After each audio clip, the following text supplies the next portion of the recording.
Oh, yeah. Freak out, freak out. Yeah, I'm looking right into the video scope, And this is Macho Man, #1 Macho Man impersonator, past, present, future. Yeah, and I'm here to tell you, you are watching 49er Minded with Bashar.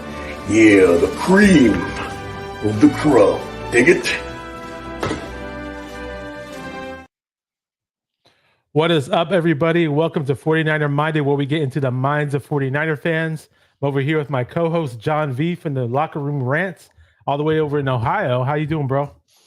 What's up, brother? Good to see you, man. Good to be here. How's everybody doing, man? Yeah, bro. Ohio is getting kind of chilly right now, bro. We're getting kind of chilly. Could be residual, could be the storm down south that's coming up this way. We got a lot of rain here, man. Oh my God, bro. That's too hot. That's too hot. Man, it's like we're getting like 48-degree nights. Bash, you're on mute, bro. I'm on mute because you don't want to hear my hilarious, my lame rants about how shitty the weather is. I was going to be 101 top tomorrow, later today, 101 tomorrow. 98, 97 all throughout the week. Over where I'm at. So enjoy. I'd rather have the cold, man. Trust me.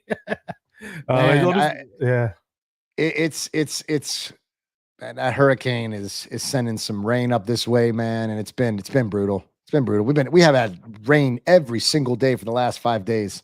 It's crazy, all day long too, bro. That's nuts. Whenever I hear that word hurricane, the first thing that pops in my head is the old ass E40 song, E40 The Click. Hurricane, but you can call me Slurrick. It's an old, like 1995, maybe we're 96. We're talking super old song. Some of the Bay Area peeps would know it. So let me say what's up to Red Jet. She's up in here. I appreciate you. She said Bashar V. Ed, what's up, fam? V. There you go. Like and subscribe the 49er Mighty YouTube channel if you're not yet subscribed. If you haven't subscribed to the Locker Room Rant where John V's at, they're gonna get kicking away with his new NFL season pretty soon. His best friend's Cleveland Browns fan. The other guy's a Bills fan. So check out their channel. It's in the description box of this video. And anything else going on in your life really quick before we kick off of the review of the Pats game and some other stuff in the 49er land?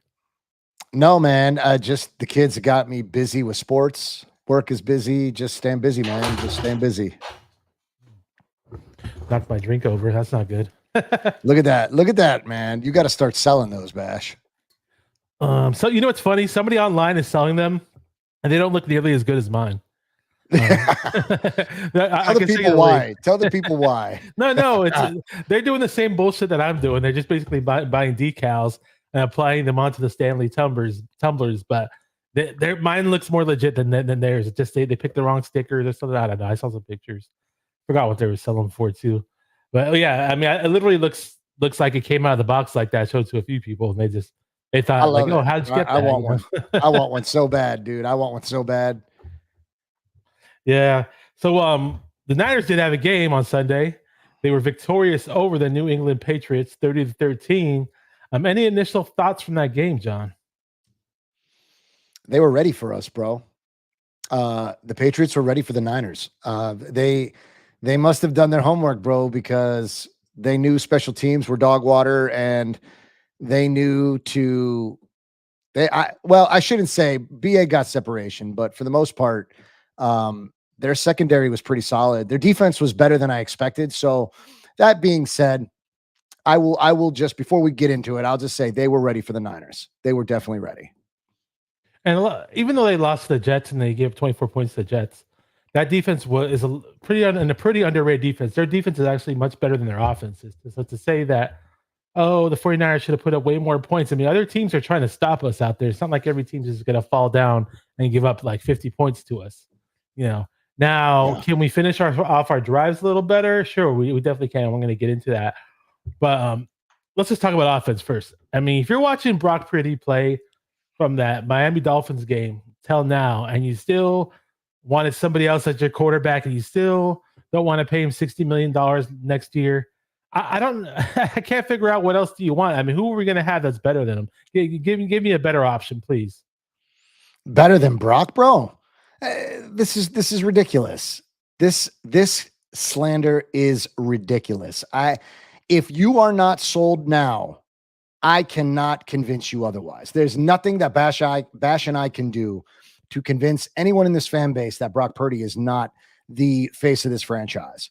I'm telling you right now, for the longest time, I always felt that George Kittle was the face of the 49ers, but Brock Purdy has slowly, and he has done it. He in my opinion, Brock Purdy is the face of this franchise. I mean, point blank period. There's no doubt about it. I'm pretty much there too. I mean, if you watch him, I hate to sound like a broken record, but the way he commands the huddle, so some people say, he'll shout at his teammates if he knows that they're not in line, and that if they're goofing off or whatever, if they ran the wrong route, they missed a block, and he sees that, he's gonna let them know and be like, "Hey guys, we better get things right on the next play or next few plays so we can score a touchdown." And I love how if I'm gonna get a jersey, it's probably gonna be a Brock Purdy jersey. I've never had a quarterback get a jersey. I did have a Jimmy G jersey. Actually, I shouldn't say I never had a quarterback jersey before. I bought the Jimmy G jersey. Get this, because we were in such a crappy state, coming off of the Thomas Sula year, the Chip Kelly year, even the last Harbaugh year wasn't good, and the first Shanahan year wasn't good, right? And all of a sudden we get this quarterback Jimmy G, and wow! Oh, actually, it was towards the end of the first. It was towards the end of the Shanahan year. We get Jimmy G, and he plays right around Thanksgiving or so. And then when I saw him beat the Texans, I believe it was like his third start, right after the game, I drove to the mall to get his jersey. And the ironic thing is Brock Purdy has done way more in a 49er uniform, and I haven't considered getting his jersey yet, which is stupid. I mean, the guy to me is going to be the next great 49er quarterback. Gotta get it, bro. Funny story, briefly. So my lawnmower, my riding mower, was leaking oil one day, and for whatever reason, I was screaming for my wife to help me out. She's opening the cabinets in the garage. She's trying to find something for me to help me just to soak this shit up. So she says, "John, there's a Garoppolo jersey in here," and I'm like, "No. Listen, I would if it didn't have the Niners logo on it, because that jersey may say Jimmy G, but it's still representation of my beloved Niners. So we cannot soak up oil with the Jimmy G jersey. However, why it's in the garage, I have no idea. And that being said, I can't throw it out because it's still a 49ers jersey. But anybody that knows me knows that I cannot stand Jimmy, but I will not ruin or deface any 49ers jersey simply because it still says 49ers and it's about the team, not about the player. But that said, anybody that doesn't have a Brock jersey, go get a Brock jersey. Support that man. His jersey sales should be none other than the number one for this franchise, because he is and will be one of the staples in this in the history of this franchise. And he's already left his mark. He is doing things that no other 49er quarterback has done. This is a special time, family, because if you don't support the kid, that's fine. But if you don't support him, then I have a hard time understanding how you are a 49er fan. If you call yourself a fan, you need to support each and every player on this team, but understand that he is the quarterback and he is deserving of his flowers. So be mindful, fam. If you call yourselves a 49er fan and you do not believe in Brock Purdy right now, I don't know what's wrong with you. I can't take you serious. Yeah, I mean, and it's ridiculous. There are some fans that went out of their way to say that he's the reason why we lost the Super Bowl. It's like nobody in their right mind would tell you that Brock had a bad game. Could he have had a better game? Sure, but he had a good. We had the lead in overtime, for fuck's sake. I mean, that's all you have to say. If you had the lead in overtime, you should win the game. Defense falls apart in coverage like crazy in the fourth quarter and overtime. And I don't need to get into that, but I mean, just to remind a few people, I want to flash up the stat really quick. There's a few Brock Purdy stats out there that are pretty eye-opening, as they say. So let me go ahead and share this one really quick. I'll throw it to the side and add to the stage. Here we go. So I'm assuming everybody at home can read this. Right here it says Brock Purdy has the highest passer rating over his first 25 career starts by any player in NFL history, ahead of Patrick Mahomes, ahead of Kurt Warner. I'm at 112.6. And this is basically after the Patriots game. So I mean, that's ahead of Joe Montana, Steve Young, any Niner quarterback that's ever played. We all know those guys are Hall of Famers. I'm not saying he's a Hall of Famer right now, but if he continues this, man, he's going to have some excellent accolades with his name written on it. That is awesome. That is special, fam. I see the slander. I see it. And it takes every bone in my body not to engage and make a mess out of the timeline. But my God, I almost believe that if you don't believe in this kid, then I there's no time. There's not enough time in the day that I should waste any of it. I can't waste it arguing about Brock Purdy. I just can't. We could talk about so many other things. And if you are complaining about Brock Purdy, then you're not a fan of this team and you're not paying attention. You're not paying attention because there's a lot of things that could get better, and they don't even begin with Brock and they don't end with Purdy. Oh yeah, I'm going to throw up one more stat on the screen. These are all from my Instagram, by the way. If you're not on 49ers Monday Instagram page, feel free to follow me. I do follow back. So in Brock Purdy's first 3 seasons, he has more 130 plus quarterback rating games than any other quarterback in NFL history too. That's another eye-opening stat for anybody who's doubting Purdy. Sure, stats may not be everything, but when you watch the games, we win games. We win games that are meaningful. He wins playoff games. And he's so early in his career. People are it's very rare for a quarterback of his age to do what he did. Sure, Patrick Mahomes early on in his career won Super Bowls, but I think he's trailing Patrick Mahomes in regard. Eventually, he'll be like the second best quarterback in the league. So I'm not saying he's there right now, but it wouldn't surprise me if he gets there. But let's just cap off of what he did in the game: 15 for 27. Now he didn't have his best game completion percentage wise, but 288 yards. 1 touchdown, 1 interception. The interception was he was forcing it to Ayuk in the end zone, was what he was doing. He was running around, scrambling around through it. In most cases, it may have been closer to a catch, but there were 2 dudes on him. And I know that everybody's trying to see Ayuk get something done, get in that end zone. And, he got a little too trigger happy on that play. But in general, dude, and this was the game where Brock was just airing it out. For those who say he has a noodle arm and all he does is dink and dunk, all he does is rely on yak yards. It's all BS. Go read all the quarterback metrics you want this year. You're going to be sitting there looking like an idiot. Yeah, I mean, look, we got to see Brock use his legs this game, right? Like we got to see his wheels. Like I will be forever grateful for those legs in that NFC Championship game because that young man made plays to help come back and beat those Lions. And that was not an easy game. The Lions are a real team, fam. But I was amazed by how he was running around on that Patriots defense. I mean, there were times where I'm screaming, Brock, please throw it away. And he would just, it's almost like he was like baiting them, right? Like, are you gonna dive at my feet? Are you gonna hit me? I don't know, man. Brock is he's elevating his game, right? Like every game, Brock is doing something more to sell those haters. I feel like because it's always about the system, right? It's always Brock is a part of a good system. Brock is a part of what he was given. This is the system. Don't try to water down what this kid is doing. This is the scheme. And it has been this way for 7 seasons. So if you haven't figured it out and the Niners are still successful in that system, stop using the system as an excuse. We are winning games. Don't sell the system short. It has everything that we do, the way that we get people into space and make plays with these skill players. I mean, you haven't stopped it. The Chiefs are a different story, but we have made it. We have made it to the NFC Championship game, and we have made it to more than one NFC Championship game, and we made it to the Super Bowl.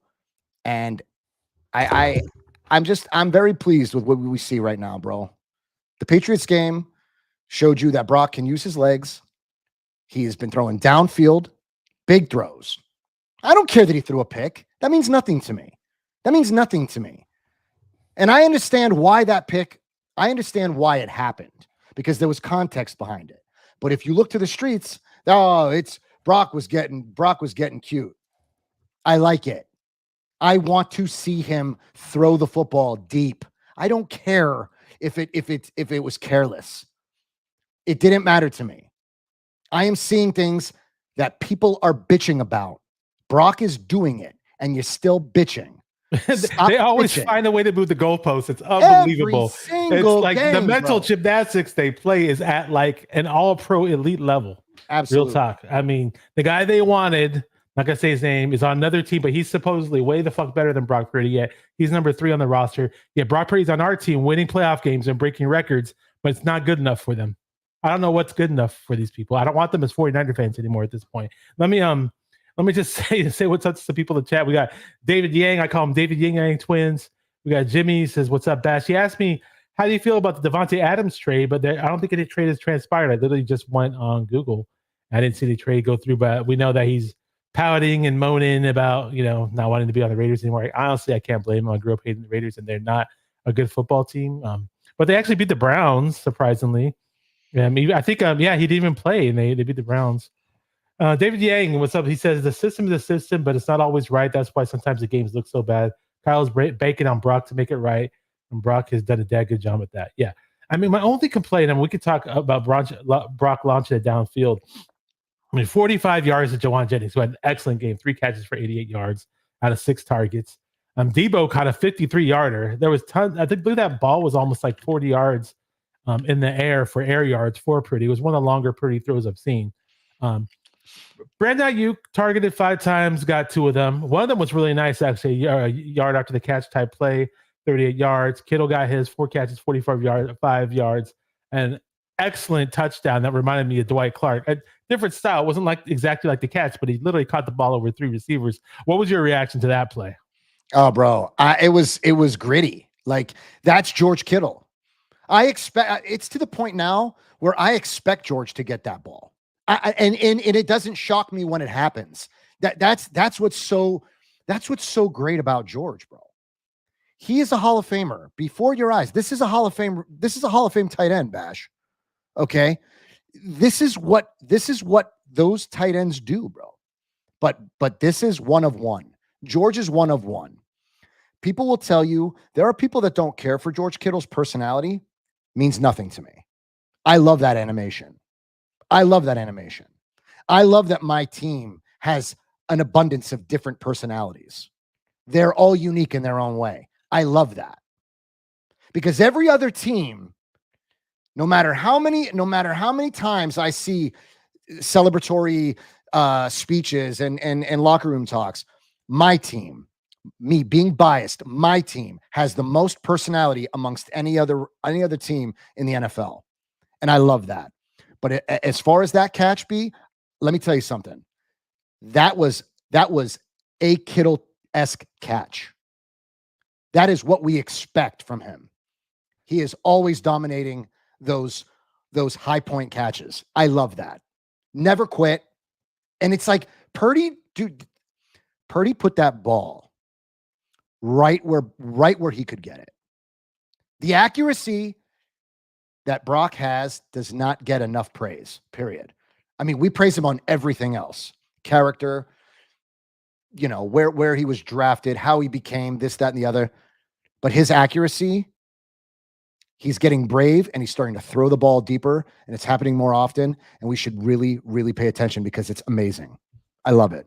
But when I saw that throw being thrown, well, keep in mind, prior to that play, he scrambles around and then he hits Jordan Mason in the middle of the field, and Jordan Mason sprints out, I believe, for like a 35-yard touchdown or so. Actually arrives to catch the yards on that one. And they called it back because they said Kittle was holding. It kind of looked like he was holding, but some people say he wasn't. But a lot of people say it wasn't holding. So just sucked that big play did get called back. But only for Kittle to redeem himself and make one of the most amazing catches I've seen in 49er history. And when that ball was up in the air, I was like, what's Brock doing? Like that ball like rainbowed. It had this like rainbow arc to it.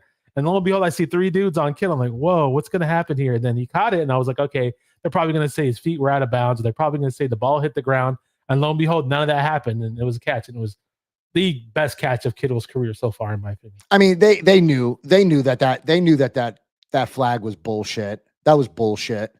The refs were bullshit. I'm not one to blame the refs unless it's blatant that you're terrible at your job. Like, I don't like to blame the refs, bro. But for whatever reason, they were dog water this game. and it really pissed me off because it messed with the stat line. Brock had a great game. That touchdown should not have been called back, bro. Yes, I 100% agree. Totally agree. Oh, Gavin. Oh, hang on. Gavin Brown. I like this guy. He's a really, really cool guy. I had him on the show. Gammon, what's up, But bro? I don't know, man. He was on here and he was what's up, bro? He was really. I was saying let's cut Ronnie Bell. I think I wanted him cut way back in July, if I'm not mistaken. Definitely in August. But what he's got to say is I just need to see Brock rip off an 80-yard run. Okay. You want to see Brock do that. We don't need him to do it, so to speak. We got plenty of playmakers. I just love the fact that he is scrambling around and getting out of the pocket. He did a bit of it last year. I wish we saw more of it in the Super Bowl, but the way freaking Spagnuolo runs those blitzes on us are just crazy. Hopefully we can finally overcome that whenever we do play them next. I know we're playing in the regular season, but if we ever were to play them in another Super Bowl, I hope we finally overcome that and beat their asses like we should have. But he said, I need Brock to see Brock rip off an 80-yard run, breaking 6 tackles. Damn, Steve Young style. In the rain, as time expires against the Alabama team. Not too much. He's being funny. He's just moving the goalpost for Brock. I think like those morons are, like they usually do. Pretty much think I shout out everybody in the chat. If I didn't shout you out, I know Sony's here. He's talking about Evan Anderson on D-line. Yeah, it was good to see him. I didn't really notice him too much though when I was watching. It's just sometimes you don't notice every single player that's out there. And I was a guy who was really happy that we signed him as an undrafted free agent, just for the simple fact that we don't really have any 6'3" type 330-pound big bulky D tackle types on our team. But this year we actually did beef up with the D tackles, and we could talk about the offense a little bit more before we get into the defense. Anything you want to cover more wide receiver wise? Jennings, Debo, go right ahead. I mean, give them their flowers, bro. They were great. Jennings still an unselfish, like, I don't know, dude. Jennings is a hell of a player, man. His character is top notch too, bro. I love it. Now the receivers, I mean, there's no reason to go back. You saw that game. They were great. Brock spread the ball around. It was great. Yeah. And let's talk about the running game too. So we were talking about how Brock runs. Brock didn't have as many yards as they did last week, but he ran when it mattered. Last week, I believe he had about 40 plus yards. This week it was for Brock. Let me see, 11. It looked like more though. But you know what? A lot of his yards are behind the line of scrimmage, so to speak. When Brock is running for his life, he had some play where he had a few plays where he ran like crazy and was spinning around. And when I saw Brock his junior year, I was like, this guy's got some Russell Wilson in him. And this is way before we drafted Trey Lance, and I was like, well, why don't we just get Brock Purdy in round 3? And I forgot all about Brock his senior year because we had already drafted Trey Lance by then, and we all know how that went. But now Brock's exhibiting a lot of what he was doing in college with his scrambling ability, and a lot of people didn't think he had. A lot of people just see him as a guy who might be kind of slow, or he doesn't have a strong arm, or he's a smaller guy. He does actually have an elite talent to his game. Basically, so in the NFL combines, they do run a 10-yard split, which is basically the 40-yard dash divided by 4. It's only 10 yards. But you know what though? The 10-yard split to me should matter way more than the 40-yard dash in many opinions, because especially with like Brock Purdy's not a wide receiver, he's not a running back, but within the first 10 yards you need to get a first down, right? Or you need to run away from those defenders, and he's excellent at that. So his 10-yard split I think it's the best on the team. It's better than acceleration, bro. Better than DMC, better than CMC, better than Debo. He's actually so. For example, his time at the combine for his 10-yard split was 1.55. Lamar Jackson's is 1.54. So literally, he's like second best in the NFL, I believe, among all the quarterbacks. Better than Mahomes, better than Josh Allen, and Tyreek Hill's was 1.5. So it's only like a split, like a half of a second. Crazy, right? 1.5 versus 1.55. So, I mean, Brock does have that elite escapability because of that. It's crazy. The acceleration is key, bro. Like when he shakes defenders, and he did that in this game. I forget when it happened, He did it a lot. Oh my God, man. I'm like, this kid is just shaking blocks, bro. Like it's amazing. Like that speed, that acceleration is key, bro. It's awesome. Yeah, I don't want to sit here and just like cheerlead for Brock, but I mean, it's hard not to. I totally understand. And let's talk about the O-line a little bit, because I know the O-line has been trashed at times. You can blame them for some of our losses if you want. I totally get that, but Dominic Pooney, for example, I want to talk about Pooney a little bit and then talk about the rest of the O line. Um, First of all, before Pooney, McKivitz actually had his best game so far this season. I believe. Actually, he might have been better week one, but for as much as we trash McKivitz, he had an 82.1 PFF rating, which is pretty good. For comparison's sake, Dominic Pooney had 85.8, which was the best offensive grade on the team out of any offensive player. Trent Williams was 83.9. Juwan Jennings 83. So, and Kittle at the bottom 80.3 out of those five. Yeah, McKivitz did pretty well, 82.1. It was very rare that I saw him do anything bad. I know in the touchdown that we threw to Kittle at the very end, McKivitz gave up a pressure and the guy was about to hit Brock. Yeah, I saw that part, but other than that, I can't really think of any plays that really stood out where I wasn't yelling at the screen about McKivitz like I normally do. And as far as the offensive line as a whole, really quick, 0 sacks, 2 QB hits on Purdy and 4 hurries. But so basically, they only gave up 6 pressures, and sure, Purdy's scrambling ability helped in that too. Well, look, it's funny how you improve when all week long Spencer Burford is on your tail, right? When they're preparing you, when they were preparing your replacement or talking about replacing you with converting a guard to a tackle. It amazes me how much better McKivitz can play when someone's lighting a fire under his ass, and it kind of pisses me off because,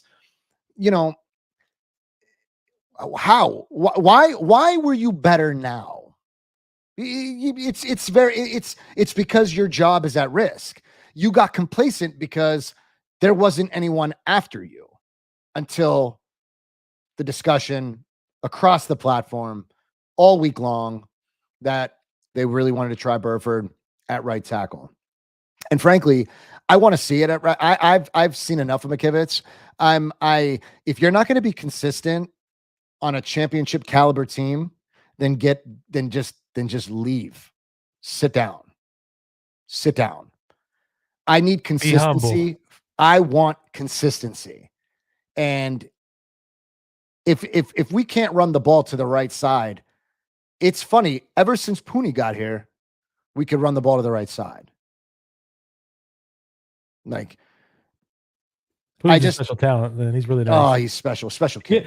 Yeah, and they kept saying, I said this before, I've cursed about this, like, oh, when we drafted him too, I was like, wait, he played tackle in college. Why aren't we making him a tackle when we drafted him? No, he's going to be a guard. He's got short arms. Right. Every time I look at him, I don't see some guy that looks like he's got Mike Tyson little T-Rex arms. He's got long arms when I watch the games. And you're telling me that if you put him in at right tackle, that he would do worse than McKivitz? That's a tough pill to swallow. Yeah, well, I mean, we're constantly looking for the downfall. We're constantly looking for that criticism, something that will always downplay the player. Like, look at you now. Now it's because the reason you're trying Burford there is because you know that you can't cover up McKivitz anymore. You just can't cover it up anymore. I want to see Burford at right tackle. I think you owe it to Brock. You owe it to him.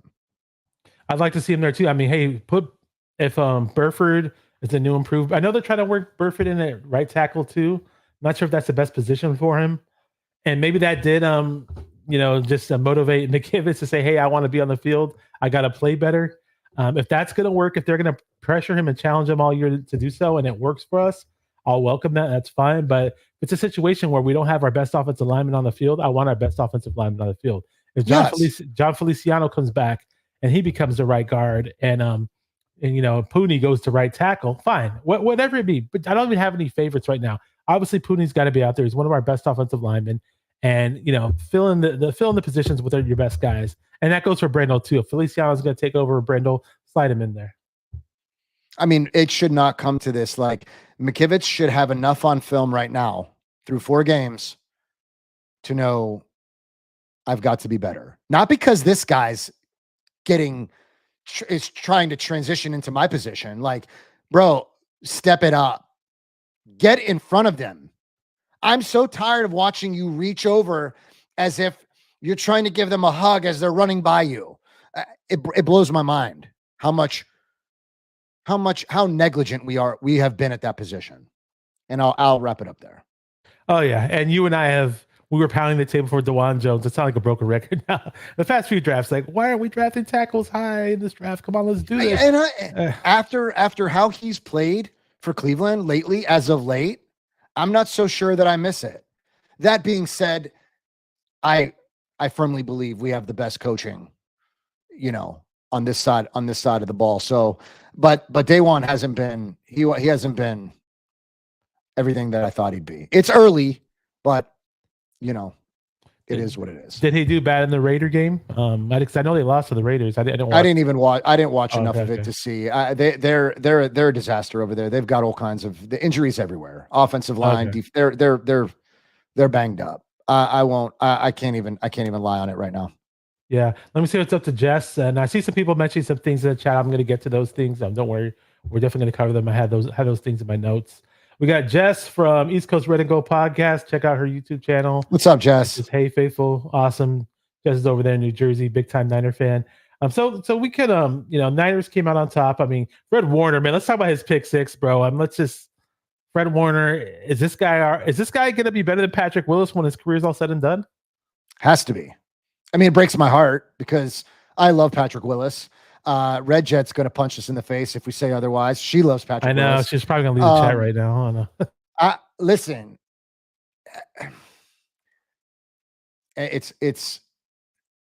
he's an incredible talent. Like, he's an incredible talent. It's a different game now. So I think we can say that without really taking away from Patrick Willis, because the way Patty was laying hits, I mean, I don't think, and there's no one on this team hitting harder than Patrick Willis. Nobody. But Fred does it with finesse. He is just, I don't know, bro. It's sideline to sideline. He does this torpedo thing where he jumps like a superhero. He like dives. It's incredible. It's incredible. And he protects his body. I criticized it last year with all the wrong observations, right? Like, he was protecting his body by like jumping on your back and basically taking a ride as a piggyback, like to the ground.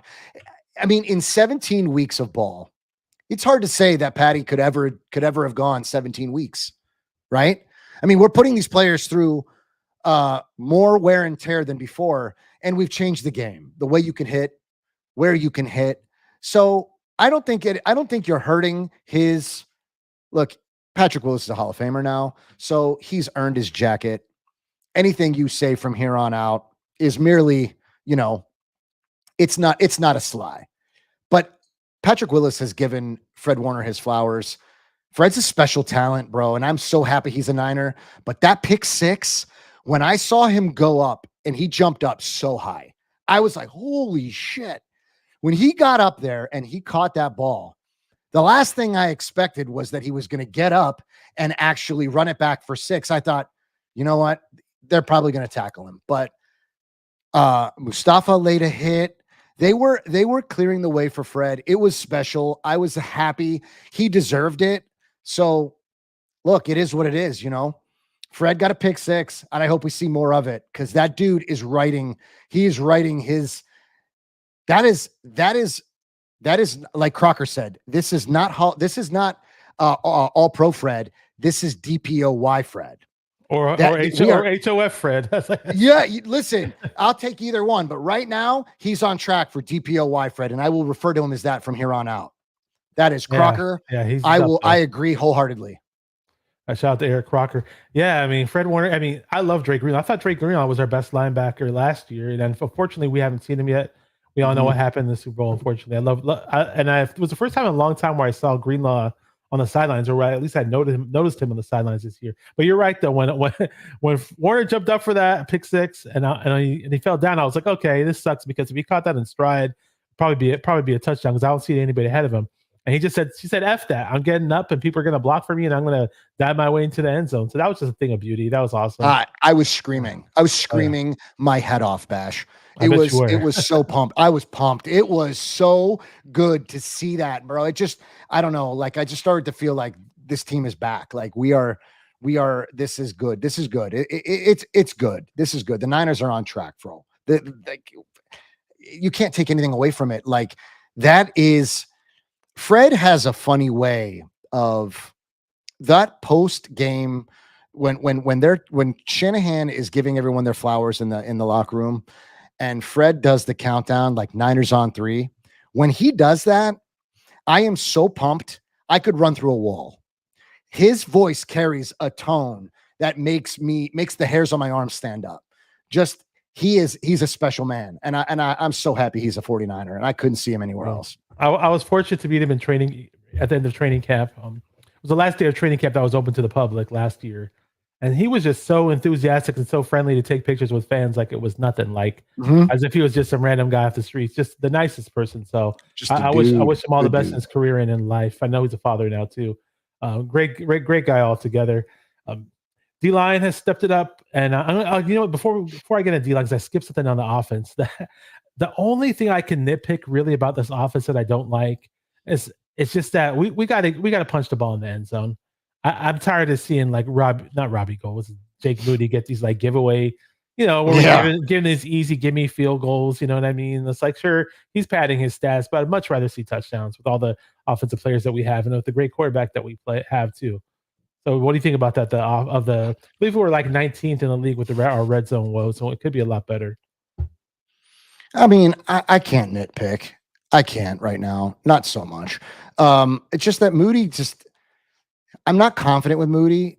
He doesn't, you know, he's that one personality on this team who just looks sad all the time. Always looks sad. He doesn't look confident, and that concerns me. It just that's the one thing I'll nitpick about him. I am not confident when he always looks so sad. He doesn't smile often. He's not a rah-rah guy. I don't know, bro. There's something about it. You're on mute. Remember how when we first picked up Jimmy G and Colin Cowherd was like, quarterback face, it's a thing. The GMs talk about it. It's like, and if you look, he probably has kicker face is what it is, where kicker face is you just look, you're Mr. Doom and Gloom and you look like you're pouting all the time, and kickers never look like they're uppity or excited about anything, and it'll be nice for that to change. And I know he's a younger dude and we're a different generation, but dude, you're out there, get hyped up, you know, if it makes just you a little better. Yeah, just a little. Yeah. So let's cut away back to the defense really quick. See, I'm gonna try my best to say his name. I gotta see how certain other people say it. He's originally from Liberia. I thought he may have been Nigerian or something, but he said I finally got to hear the guy talk after the game. Number 91, Sam Okwa Yenonu. Sam Okwa Yenonu, if I'm saying it right. I try my best to say it. Shout out to Crazy Juice. Number 191. He believe he had a sack and a forced fumble in this game. And stepping up to the plate, man. I mean, you know, a lot of people are just saying Bosa's the only guy doing anything out there on the pass rush. Of course, we have Leonard Floyd out there. Did Leonard Floyd ever get a sack? We had 6 sacks total. Let me read through the sack rundown really quick. I think Givens was balling out. 2.5 for Givens. Givens was balling out. Collins is special. I think it's Sam Okinawu. That said, I know Okwai, you know. I know. I think I heard it as Okinawu, and it could just be me repeating what somebody already said wrong. So don't take it for, you know, Sam. If you're watching, I'm sorry, man. I'm 99.9% of the time going to butcher a name. I'm terrible at it. It is what it is. But that's a special talent right there, boy. I think honestly, Sam is going to be, my hot take is we see a lot more of Sam, and it's going to be special. I mean, he is physical, bro. And just Bosa alone was saying how, you know, he knew that this kid had it in him. So that being said, I think there's a lot more here. I think that he's like that Pooney. He's that rare. I think he's going to be the Pooney on the defensive side. That's just my hot take. I didn't hear Bosa say all that. I missed that part. I'd definitely like to see it. But I'm more than welcome to the fact that he becomes a sleeper in this, another 49ers sleeper player. This guy's a UDFA. And then everybody in the league is like, wow, why did we sleep on this guy? You know, I'll more than welcome that. Hopefully this is the beginning of many things to come. I don't want to overhype it too much, but another guy who had a sack was Evan Anderson. a UDFA D tackle who 6'3", 330-pound dude who I've always wanted. I just always wanted a big beefy D tackle, and we didn't have too many of those guys last year. Now we got a bit more of them, so it's good that we just threw him in there in his first playing time of the year. Got himself a sack too, and who else was in there? Yeah, we mentioned Kevin Givens, 2.5 sacks, awesome game for him, really. And Collins, did Collins get get 1.5? He had 1.5. Okay. Yeah, I know Bosa was working his ass off, Bash. I mean, he was working his ass off. He got that sack fumble, towards the end there, but my God, he was this close so many times, bro. He was busting his ass because I really thought that he would get at least 2 or 3. But teams it was game plan against them. Their whole plan is, absolutely, we're gonna shut down Bosa as much as we physically and mentally can, and then everybody else has to beat us. That's what they end. Yeah, many times it's like Bosa's alone on the island. Bosa's alone on the island. The only guy really doing anything, even though everybody game plan for him. Nobody's helping him out, man. I mean, we haven't seen Leonard Floyd do much, dude. I'll be honest, man. I think he had a couple of pressures this past game, but I haven't seen him do much. Tour Gross Matos, I haven't seen him do much. I mean, these other dudes got to step up. I'm glad that number 91, whose name I always have to read when I try to pronounce it. I'm just gonna leave him at number 91. Scum Sam. Yeah. Sam's just awesome. Play it against Sam. Sack him against Sam. Do whatever, man. We're really happy to have you on our team. Defensively, who else we could talk about? The safeties, if you want to talk about the DBs. I mean, Isaac Yiadom, I believe, looked more back. Came back to looking more like an NFL player this past game. It didn't help. Obviously, he was playing against Jacoby Brissett. I mean, it's not the biggest, name out there as far as a quarterback goes, but Hufanga set this one out. Malik Mustafa was out there playing safety. Jair Brown, Travarius Ward was out there. Giacomo Lenore was making some really nice plays. I believe it was 2 times where he could have got interceptions. I saw a few guys drop some would-be interceptions, man. Yeah, I think Lenore is going to be deserving of every single dollar that comes his way, Bash. I think he's going to be deserving of every dollar. That's going to be the next. That's going to be the next dude to get some serious money. Mustafa, he had a drop there that was kind of. He deserves more reps. Like this is the thing. If there's anything that I believe, it's that these players have to get out onto the field, and stashing them on the, stashing them and reporting on them ever so slightly here and there throughout the week. It's not good. It's not. You got to put these guys out there. This is why you're seeing Sam. This is why you're seeing Pooney. This is why you're seeing these guys. They're getting those reps. The only thing is Jair Brown is taking a small step back from last season, especially because he came into the end of that season and into the Super Bowl just awesome. And I really love Jair. I love him so much. I think he's got a great head on his shoulders. I think he's taken a small step back, and it's totally okay. Like, you can come back from this. There's no doubt about it. But if I had to say anything about this safety room, is that we're missing Tayshaun Gibson, because we have these box safeties that are trying to play free safety, and it's not conducive to the way that I don't even know what the fuck is conducive right now, because I still haven't figured out Nick Sorensen. But that being said, I'm not going to take anything away from Sorensen right now, because I believe that even he deserves some. We should see him. I want to make sure that his vanilla-esque is not because the teams that we're playing. I feel like maybe we're holding back because we have a harder schedule ahead. And I think that when we see on the timeline that people are saying we're not stunting enough, we're not blitzing enough, we're not showing enough. If there's anything about Kyle Shanahan that I love, is that he puts a lot of smoke. He keeps his hands close, and he's not about putting a lot out there. And he loves those he loves to put you on, on your guessing game. So I'm not going to tarnish. I'm not going to talk shit on Sorensen right now, because I believe that he has a much harder slate ahead, and we should see how he responds. Yeah, Jerry Brown did have some 2 tackles for losses in this game. So good on him. And hopefully he gets back to the form that he was in last year. I know it's a little different for the safeties this time around. Larry Kruger himself thinks Malik Mustafa, out of all the 3 safeties we have, thinks he has the athleticism and the talent to be that free safety He guy. does, undoubtedly. So we'll see what happens, what transpires. And we can run some sets with some 3 guys playing at safety for those who are complaining about Devondre Campbell being terrible in coverage and all that. I wouldn't mind seeing it running them 3 safeties from time to time. I do want to, since we did talk about linebackers really quick, and we missed this part that was really quick. The 49ers did bring back a familiar face to the linebacking core, whose picture I will show up. I saw Red Jet say that, but I didn't want to blow it up, man. It's all good. I was rambling. Yeah, I was trying to find a good article that had his picture. This picture's all grainy. But for those who remember Jalen Graham that was drafted last year, the 49ers did bring him back. I was so bummed out when he got drafted, when he got cut. And some idiot on Twitter responded to me right away. Why? He's done nothing. It's like, dude, have you been watching the games? Have you been reading the camp reports?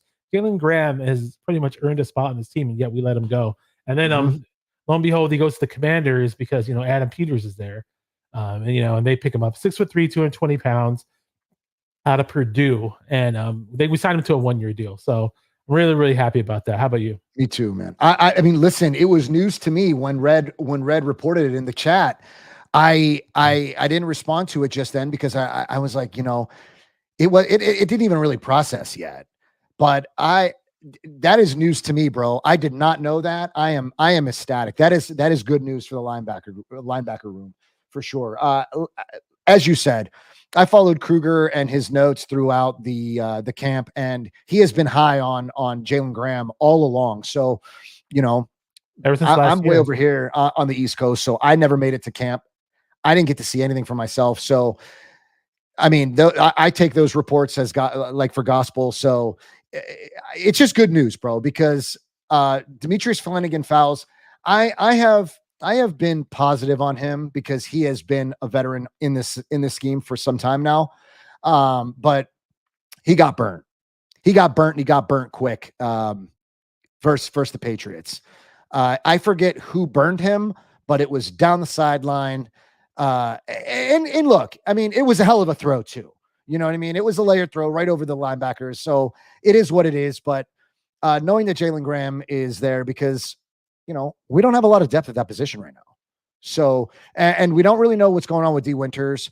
And from the preseason, I don't know that I saw enough from Winters to really be confident that this dude takes good angles. And I know Fred spoke highly of Winters, but for whatever reason, either I didn't see it where I may not have been paying attention enough, but I didn't see that hype during the preseason. Well, D Winters had himself a really, really nice hit in this game. I forgot what it was, but on one of the running backs. He laid that dude out. So and that's great. Tackle. That's great. I'm glad to hear it. I want to see something more. Yeah, and as far as the younger guys on the team, they have actually been getting playing time compared to past 49er seasons when Ronaldo Green's been out there. He was out there the past game. Jacob Cowing had reps. Did fairly well on blocking here and there. D Winters, we saw Sam Okwai Yenonu.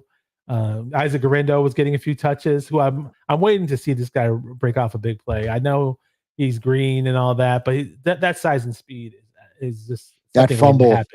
That fumble though, bro, it's going to get him buried in the doghouse, man. He's got that's gotta stop. We have to nip that in the butt, man. We really do. And then Tatum Bethune got some playing time at linebacker. Malik Mustafa was out there. He started. So and obviously Pooney's obviously he's a first rounder. Pooney's stats line is incredible. His pass blocking grade right now is 3rd in the NFL out of all offensive linemen, out of the whole league. That is phenomenal. And compared to other offensive linemen that were rookies, I got to pull it on my phone actually. You talk about Pooney really quick, and I'll pull out my phone and tell you when I'm ready. He's just a talent that we didn't expect because everybody, once he was drafted, we were fed all of the negativity. We weren't given. Look, at the end of the day, you got to see these guys. You just got to see them in action. Once we saw Pooney, once we saw the ball being run to the right side, I knew that this is going to be good. This is good because we were kind of handcuffed to the left side behind Trent. And now that Pooney is there, it's good. It's just good to see that the prospects that were drafted, we're seeing more production. It's fulfilling, bro. I mean, in 4 games to know that Pooney is third best amongst all 32 teams. That is special, bro. That is special. And it can only get better from here. So it's like, man, I don't know, Bash. There's not much more I can honestly say. Being ranked third amongst all right guards, that's special. And I was trying to pull up the stat thing I had on my phone. Somebody sent it to me. I forgot to save it on my notes. But basically, I was going to read off a whole list of names of rookie offensive linemen. But the short way to say it is Pooney's ahead of all of them right now. Yeah. So he's literally the best rookie offensive lineman. And again, you and I were pounding the table to draft tackles and draft these other guys. And sure, it'd be nice to have one more guy out there to possibly challenge McKivitz or so. But it's not like we really missed a boat as of yet. Just now, it seems like we're doing pretty well. We gave him away. We could do better. We gave him away. We gave away that other what talent. It was now, the Kingsley guy. He's ranked ahead of Kingsley. He's ranked ahead of Kingsley actually. But that would have been a nice guy to throw in and develop perhaps. And what we got Ronaldo Green. A lot of Niner fans complained for years and years and years and years. We never draft any DBs with our high picks. We never draft any high profile DBs. We never draft DBs who are amazing in college and have these amazing combines. Well, lo and behold, we got Ronaldo Green. So hopefully he pans out. Hopefully he does something and has these guys stop complaining about it for years. No longer complaining. Bazil's in the house. He says, my guys, John and V and Bashar. Bazil, what's up, fam? Good to see you, brother. Hope you guys are doing well. Let's get this win on Sunday against the Arizona Cardinals. So we covered a lot about this game. I know for those you know what? Did we talk about Jordan Mason enough? No, we didn't. Let's talk about No, we didn't even touch on Mason. This is a good time. I mentioned him briefly about the touchdown when it was called back, but he definitely needs to be spoken of. Had himself another 120-yard plus game, once 123 yards, pretty much average 5 yards a carry. He's hit the 100-yard mark in the first 4 games 3 times, which is awesome. Nominated for the FedEx Air and Ground Player Week 4. And didn't necessarily do too well on the toss plays, but other than that, he's just been awesome this year. He's had his longest run was 25 yards, by the way, which shows you how consistent of a runner is in terms of the chunks of yards that he gets, man. He's tons of fun to watch. Yeah. I mean, listen, the Patriots run defense was not bad. He got stopped a couple of times, man. And not for nothing, he is executing that outside zone that we love so much, bro.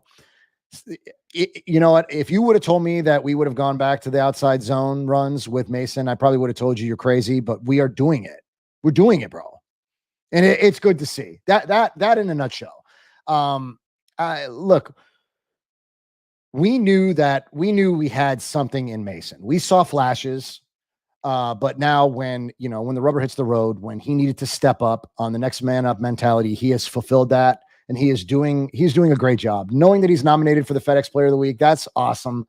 I honest to God, I hope he gets it, because he's running hard, and he is just running. He's running them over, bro, essentially. So it's good to see. It is really good to see. I was happy for him, man. There you go. Oh, and the red zone efficiency stat I was going to pull up earlier. The 49ers are 19th in league. So I was right about that. We're 50-50 basically at the goal, when we're in the red zone in terms of getting touchdowns or not. So we definitely can clean that up. And penalties are drive killers. Sometimes we have penalties in the red zone, which isn't fun. Sometimes we struggle. We average 2.5 yards per carry in the red zone. So little things like that. Maybe the play calling and just people being more disciplined can fix all that. And I think it's early in the season. So hopefully we do fix it. And we were really good last year in the red zone. So hopefully we do fix that. CMC, we're talking about the running backs, and CMC's got 2 ankle, 2 Achilles heel. Bilateral arthritis, man. That sucks. It sucks. I've been picking my wife's brain. She does PT for a living, and I've been just when I brought this news to her, when I found out that it was in both tendons, I'm like, Jesus, what the hell is going on, bro? And she just keeps telling me the same thing, John. He needs rest. It's essentially it. And Kyle Shanahan is not patient with things like this. That's why I fear that this team is going to mishandle this injury or these flare ups. I feel like we're always in a hurry to get these guys out when they're coming back from something. But my God, I pray that they're doing their best with this and they're being patient. Mason is doing a great job, and I have since just put McCaffrey on the back burner. And it's only for my own good, my own mental health. I am not in a hurry to get him back because, again, I believe that you should be using Garendo. You should be mixing him in with Mason so that you're not running Mason into the ground, because this is going to be a very, very sticky situation with McCaffrey. These flare-ups can come and go, and they can come and go. So it's like, I don't want to see Mason getting run into the ground. Start running Garendo. I just do it. Just get him involved. It can only be for the better, right? Like, he is a fast runner, and we need that speed, especially on the outside, since we enjoy running the outside zone. That is very beneficial to us, and it opens up the pass game quite literally for us. So we need to see Garendo more involved, and we need to see just Mason's doing a phenomenal job, but I do not want to see Kyle run him into the ground. We have just surpassed week 4. So knowing that this injury is now affecting both Achilles, it just requires time, patience, and rest. And that's all I can offer you from here, bro. I don't think they're going to rush him. I really don't. I think that's why I hope not. They're taking extra precaution. Fazil says Trent Williams said he's expecting him back, but I hope he rests. We'll bring him back when it's right. I really don't think that we're going to rush him at all. Now, if anything, hey, if he's going to be ready mid-November or at December, fine.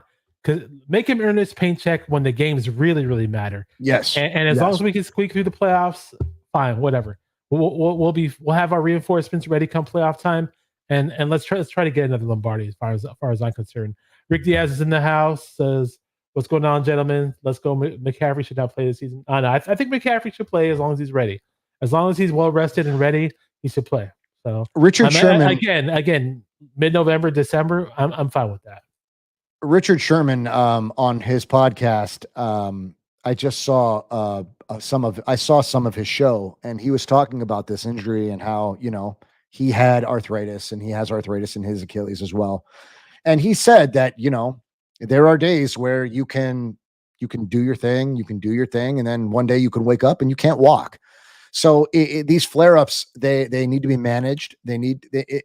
You can never directly, and I didn't know this, you cannot put cortisone shots directly into the tendon. You will rupture it.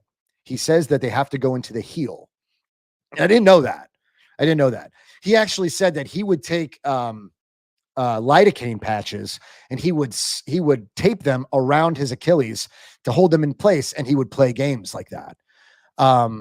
It's just something that we have to be patient with. And I think the Niners know that, going to Germany and getting those treatments, there is success there. There have been success stories there. So I'm fully supporting of that. I'm not going to say don't play him at all this season.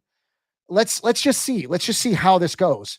I really want to see how patient they treat the situation.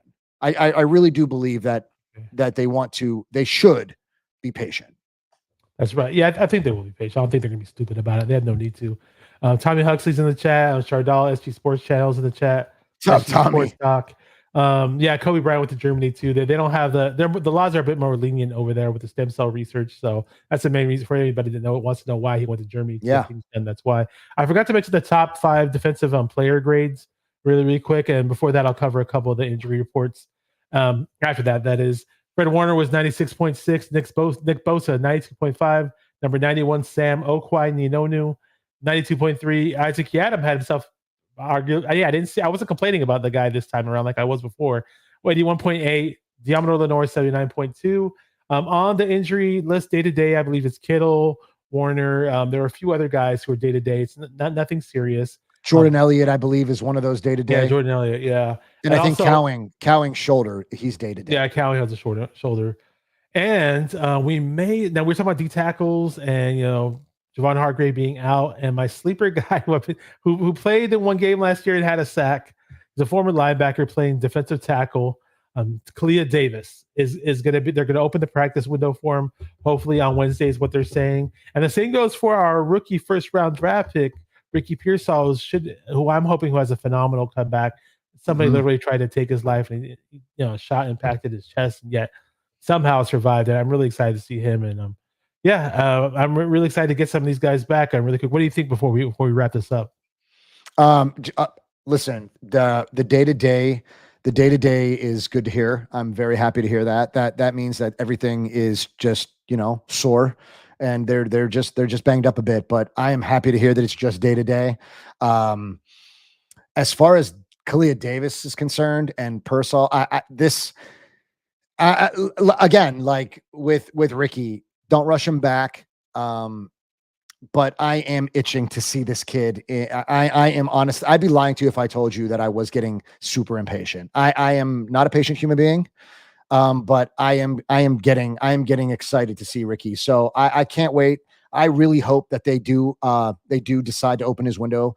And Kalia Davis that's just good news. I mean, these reinforcements are coming at a good time, at a very good time. So, yeah. And if Ricky does come back and he's looking good, don't expect Ronnie Bell to be on the main roster anymore. Sorry to say that, Ronnie. Yes, dude. Yeah. I am done with Ronnie. I know I've been done with him. That there are people out there beating the table for him. I know that some of the players are just they're speaking out for him, but they're saying the right things to the media. Whatever you're doing during practice, it is not. I repeat, it is not transitioning to games. So at that, I'm done. I'm over it. I don't know why you made the team. We've said this before. You and I we've had some conversations offline, obviously. And we're done. We're cool. We've seen enough. We sure have. What's up, Rod? Good to see you, brother. Rod jumped in here a little late, but we appreciate you. Says, what's up, Bash and John V? Salute to everyone in the chat. Tommy Huxley said Ronnie Lott's namesake. Yeah, I would never put him in that category. I would never put him in the same sense as Ronnie Lott. Rod says Ronnie Bell can go. Yeah, I think everybody's preaching to the choir about that now. And I wanted Terrace Marshall bumped up. I don't know if they're ever going to do that in this season. They need to, though. He's an excellent deep threat, but it's kind of a logjam at the position, especially the way Jennings has been playing. Ayuk's kind of getting back into things. This has been his training camp the first 4 weeks of the season. Debo's looking good. Debo's looking nice. Caught himself a deep pass. Like we said, Debo. We haven't seen the Yak plays, but I'd love to see the Yak plays. How'd you think Conley did, real quick? What's up? How did you think Conley did? I forgot what he did in this game. Honestly, I think I don't know that he was targeted I don't think he was. I'll tell you how many times he was targeted. He's targeted twice. I don't. Zero catches and targeted twice. That's what he did. Yeah. So I was defending Conley. I thought that he should definitely get reps over Ronnie Bell. There was no doubt about that. Ronnie Bell. I do. He's a good player. Absolutely. Me too. But I'm ready. I know that Pearsall's next man up, but I wanted to see Terrace Marshall, dude. I really do. I really wanted to see Terrace Marshall. Me too, man. Me too. He's bigger and stronger than some of these guys, faster. He is, bro. He's already a proven NFL deep threat. He's a proven NFL deep threat. Yes. And for some reason he hasn't made it to the field yet. I guess he's got to win Kyle on the receivers. That curl route that you and I discussed, that Ronnie Bell biffed and shit the bed on, that would have been a perfect route for Terrace Marshall. Perfect. A lot of people say Jacob Cowan too, but we'll see. Yeah, absolutely. 100%. Almost just about anybody on this team except Ronnie. There you go. So when I read the name Ronnie, I think of Bell Biv. What's not Bill Biv DeVoe? What was that? The new edition. They said Ronnie, Bobby, Ricky, Mike. Yeah. I think his name is actually Ronnie Bell too. I could be wrong, but yeah. So because it was Bell Biv DeVoe, I believe it is Ronnie Bell as well. Just want to shout out everybody in the chat. Thank you. I pretty much thought I said everybody's name. I don't know if I missed Bebop, but what about Bebop Jones? See you, bro. Pretty much called shouted out everybody though. Latif, if you're not subscribed, good to see you. And if you're not subscribed to the channel, definitely hit that subscribe button, hit the like button. And if you're not subscribed to John V's channel, the Locker Room Rant, which is in the description box of the video, please do so. It helps. Just hit that like when you're watching subscribe to the channels, and when you're watching live videos, hit the like button, and drop some comments in the comment section if you want. Appreciate having everybody in the chat though. And John V, if you have any final words to close this out, let me know. Listen, brother. hats off to the chat. You guys have always been great, always supportive, phenomenal. I love you guys. Bash, we have some difficult games ahead, bro. 2 division games. We have them on a very short turnaround. The Cardinals lost, the Seahawks lost, and the Rams lost. So that was quite beneficial. We are now sitting second at 2-2 in the division.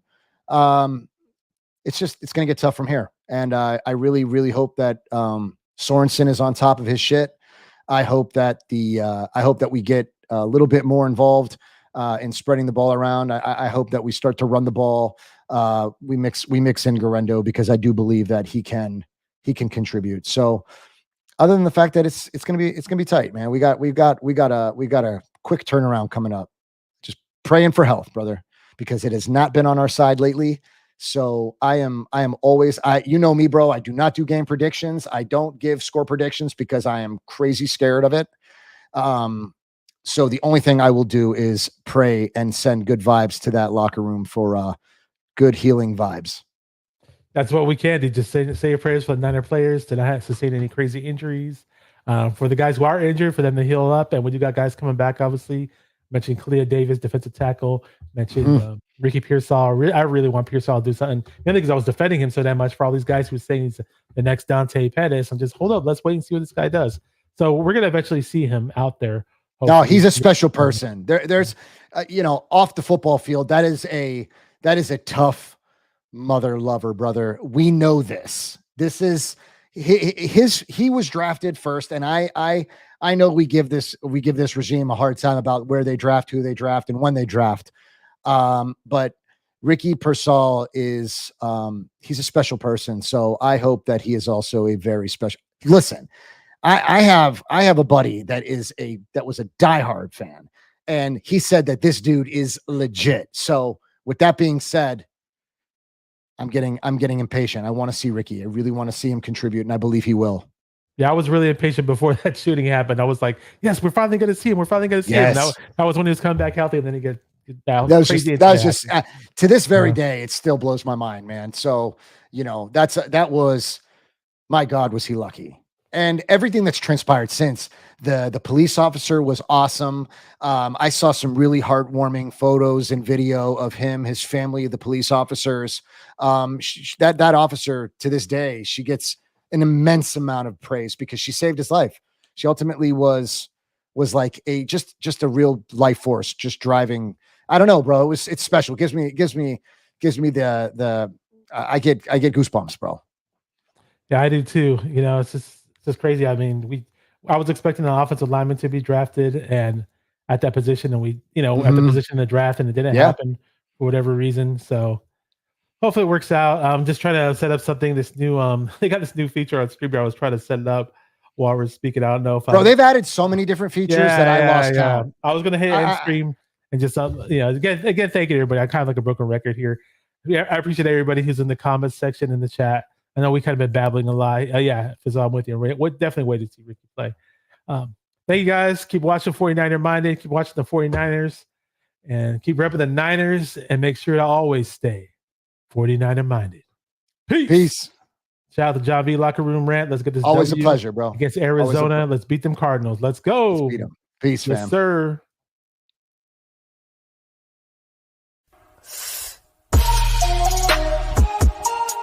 Come on, 49 Patriots, let's get it. Because it's 49er mind. We gotta do this one time for the Empire. It's 49er mind.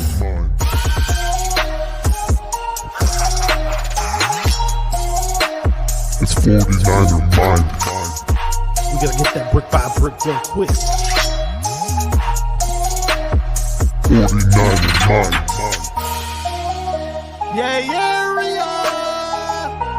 Yo, we can't listen to them haters, man. 49er mind.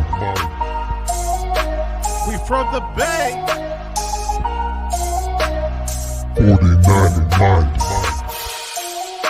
We them San Francisco 49ers.